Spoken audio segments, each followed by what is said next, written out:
তো দেখো বন্ধুরা, সকাল সকাল চলে এসেছি রান্নাঘরে। আর কি রান্না করছি, এটা হচ্ছে পেঁয়াজ কালিয়া আর আলু ভাজা।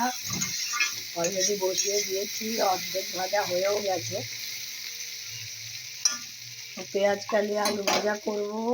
আর দেখো এখানে পালং শাক কেটে ধুয়ে নিয়েছি। এই যে এর মধ্যে আলু দিয়েছি, এই বেগুন দিয়েছি, সবজিগুলো একসাথে ধুয়েছি। আর এখানে এই যে শিমও দিয়েছি, শিম আলু বেগুন আর অল্প একটু মূলও আছে, একসাথে সব সবজি টবজি ধুয়ে নিয়েছি।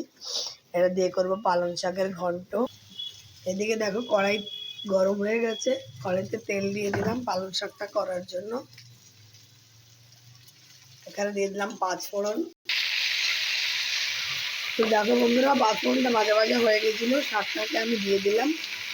আর কাঁচা লঙ্কা এই সবজির মধ্যেই চিড়ে দিয়েছি। তো দেখো এর মধ্যে লবণ দিয়ে দিই, হলুদ দিয়ে দিচ্ছি।